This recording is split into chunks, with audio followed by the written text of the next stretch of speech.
Welcome to my Mustang Garage. In this episode we're going to be talking about the 2-year only windshield washer pump.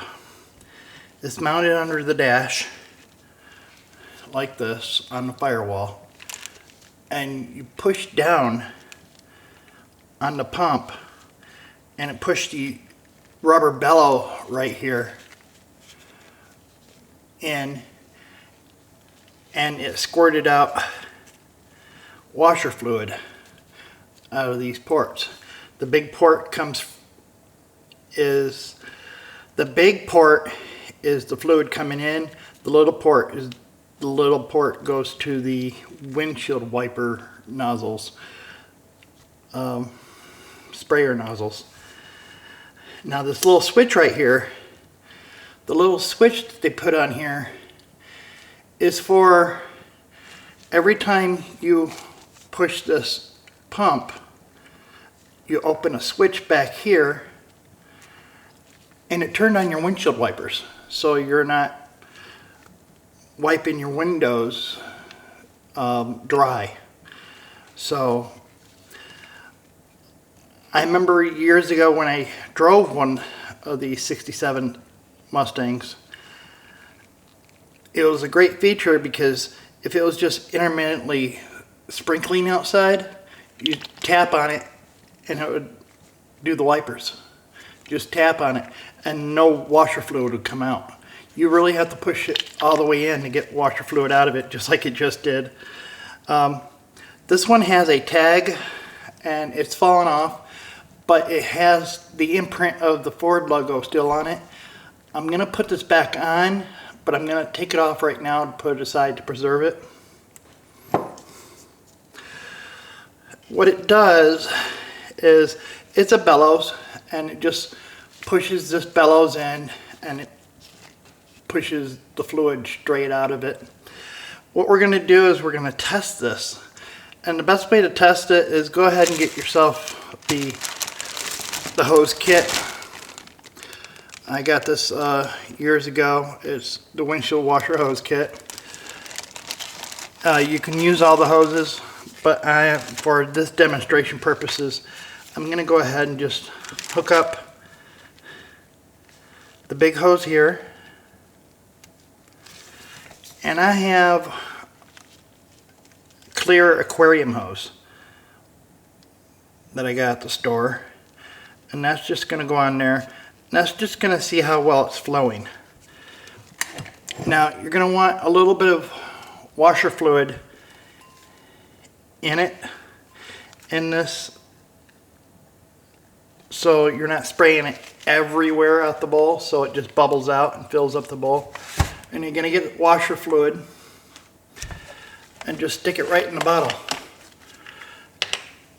This is Ford's setup.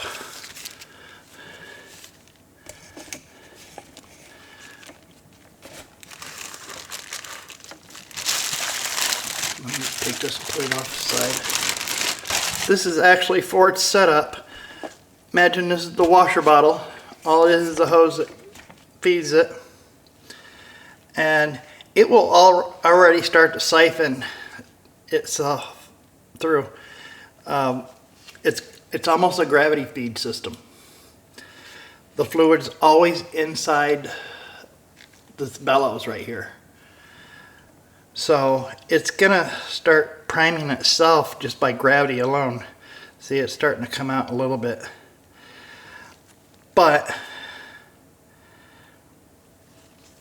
to test this bellows out, these bellows are known to crack, and you know, they're only rubber. And they do make replacement bellows. But don't replace this bellows if yours is fine. And this is the way you test it. You just hook up the hose, put it in a bottle, put the small end of the hose in a bowl, and just go ahead and just slowly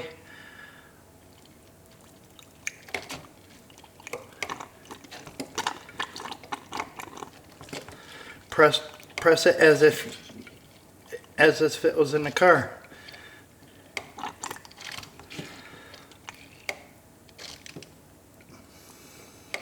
and I see no leaks coming out from the bellows itself. Everything is flowing through just the way it should. In fact, this bellow pump is working as it was designed. I'm going to go ahead and take this off. It has barbs. It's easy going on one way, but it's hard to take off the opposite way. So the best way is to push it off.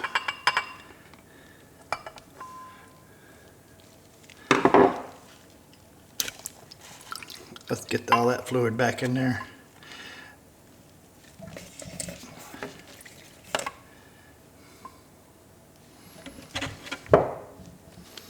I'm going to clear out the hose real quick.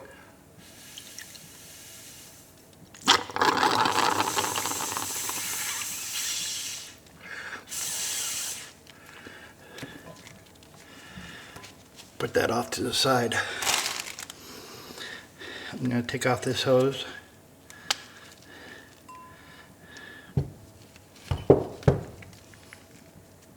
I'm going to put that off to the side.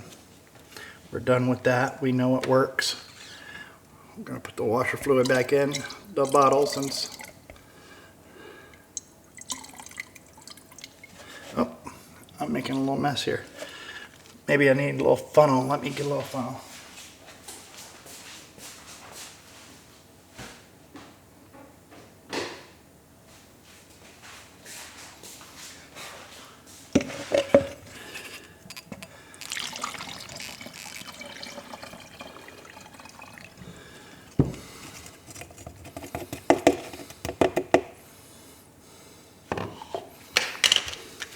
Now we tested it out, we know it works.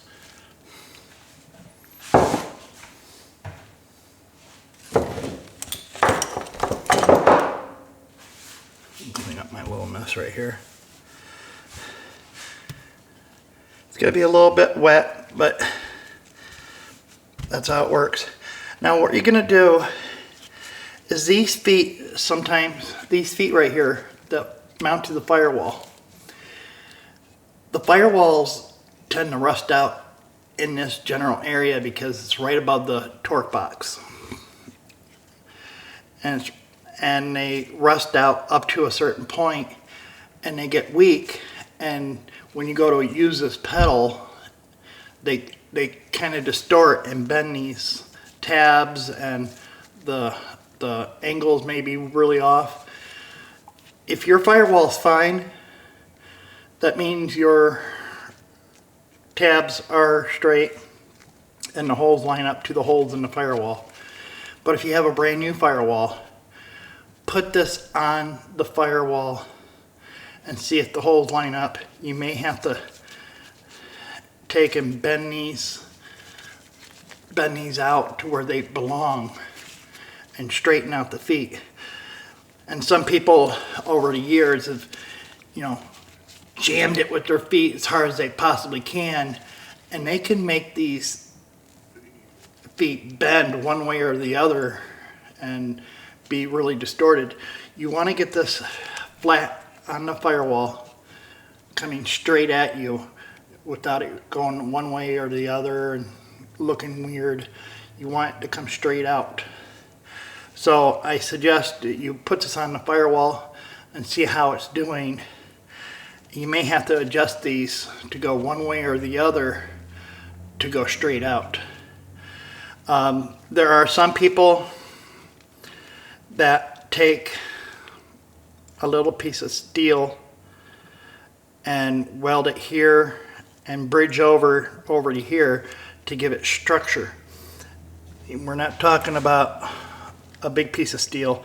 I'm talking about some people just actually physically take a bolt, go from one to the other. They cut it off so they only have threaded rod left, but they do it and put it here and then tack it on so these feet don't move side to side. I'm not going to do that. This one hasn't been destroyed and done like that, but if yours is all bent up and you have to bend it back, You can strengthen them by doing that, but I'm not going to because this one's just fine. This one came out of a salvage car that wasn't a wreck, and it wasn't a rusty, super rusty car. As you can see, these are still, you know, nice metal right here with just a little bit of surface rust on the part and a bunch of dust from being under the dash. So this one's going to clean up really nice, and I'm just gonna sand it smooth. I'm not gonna even take all the paint off of it. I'm just gonna sand it smooth, and I'm just gonna go straight into the black semi-gloss enamel and repaint it. But the next step on this, before we do any cleaning or anything, the part that goes bad on these is either the bellows crack because they're rubber and they just get dry rotted, or these or this screw-on bellows valve. It's a valve. It pushes the fluid through, but the electrical part of it is a switch, and sometimes these switches can go bad. And there's a way to test these, and I'm going to show you how to test them right now.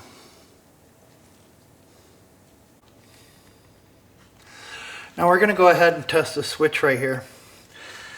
Now, I take pictures of what I'm doing, and this is the actual plug on the main harness as it goes on to here. Now, the white wire goes to this. The white wire on the picture goes to the first plug right here. The red wire goes to the second tab. The black wire goes to this tab and this tab. And you may say to yourself, well, there's a fifth one here.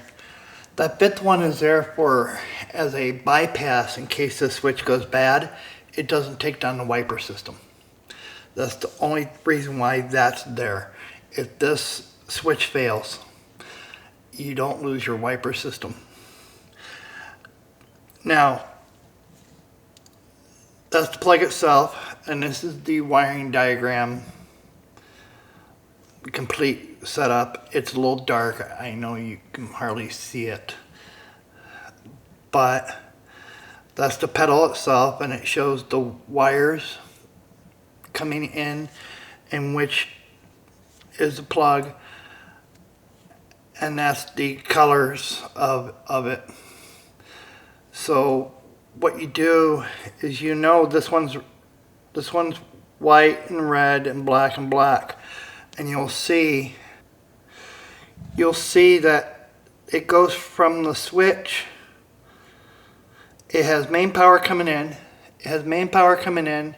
It goes to the switch, and it branches off either to the wiper motor that you control it by the dash, or it feeds the power to the pedal. So when you press the pedal down, it activates the wiper motor by bypassing the switch. The reason why it has 4 wires is because 2 of the wires is actually bypassing the switch, but also feeds power to it. So you have 2 that are through switches. So if you turn this switch on and the wiper motor is going, say you have salt on your windshield and you go ahead and press this pedal to get some washer fluid onto your window, you don't want it to interrupt the signal going from here and having 2 switched outputs going to the motor, which can cause confusion in the electrical system. So what it does is two of the wires, the black ones, are basically a bypass. The red and white one is the switch that actually controls the motor when the wipers aren't on. But you need all those four wires to do that and have this function work. Now, since we know this wire, this tab and this tab have to be switched. So what I'll do is put this tester lead on. It's a lot easier this way to test it like this.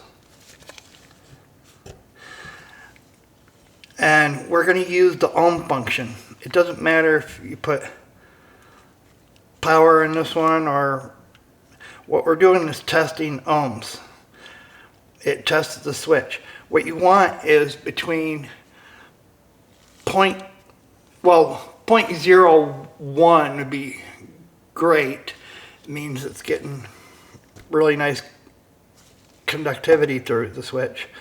But 0.335 is the max you want to have on a switch. So go ahead and turn this on. Put it on your ohms feature. And we have those on the first two. And you're going to press down on it and activate it.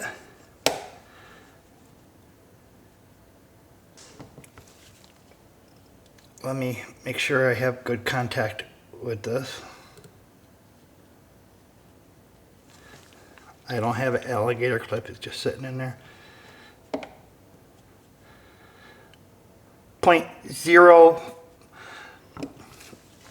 This is supposed to be a momentary thing, so let's do this again.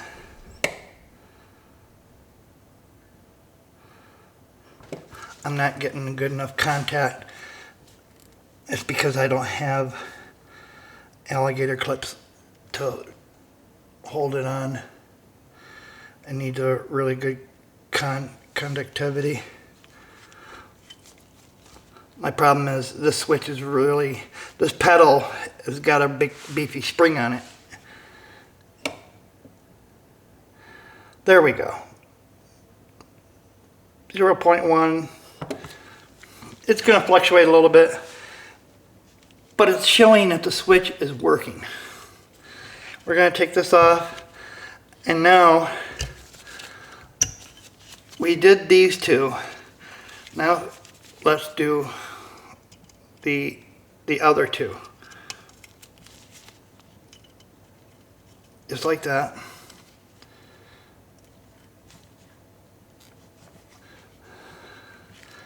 And let's see if the switch is working.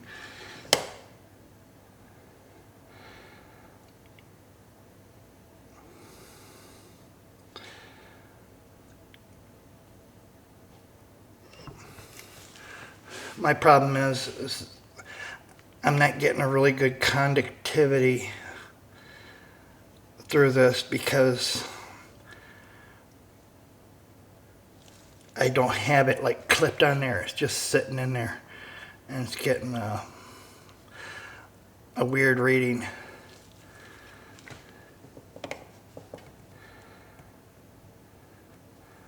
You know what? I'm gonna get the clips.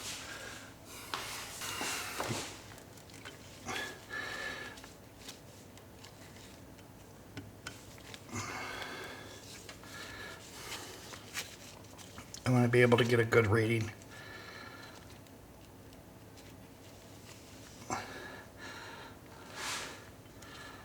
Now let's see if that does any better. See, 0.2. 0.02, which is really, really good. And you can do it again. See, the switch is working. We're going to do this again on the other side just to show you.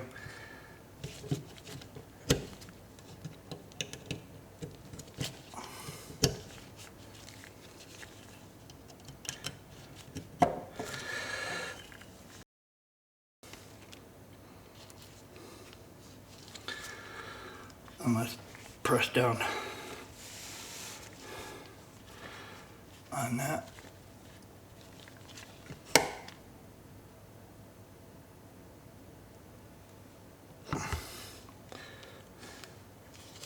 Oh, it wasn't in there.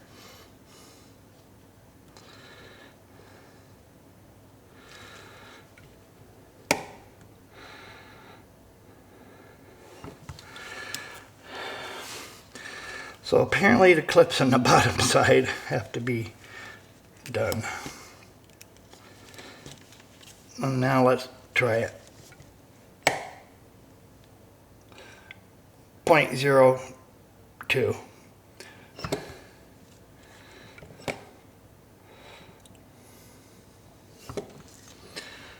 So this switch is working just fine. Remember this one down here is a power bypass in case the switch goes bad. Only these four right here work. As you can tell,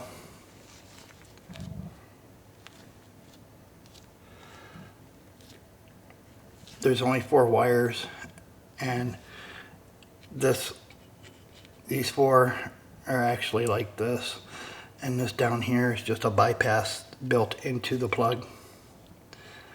So we now know that the switch works. We now know that the pump actually works. So basically what we have here is an original washer pedal pump that has a very nice rubber bellows on it for the pump.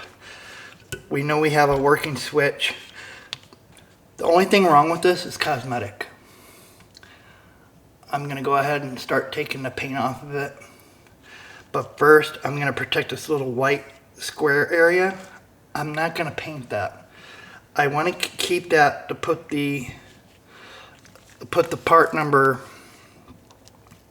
which is stayed on the cellophane. I'm going to trim out the cellophane and retape it back on. See, Ford, all they did is take cellophane tape and put it over the sticker to protect it. So I'm just going to cut out the part number, put new cellophane tape on it, and apply it after the part's been repainted. And I'll show you that later on. But the first thing to do, since we tested this, we know it works perfectly fine. It's not bent. It goes on the firewall, and all the holes line up in the firewall, and it's on the firewall flush and straight. So we know this is a good unit to refurbish and repaint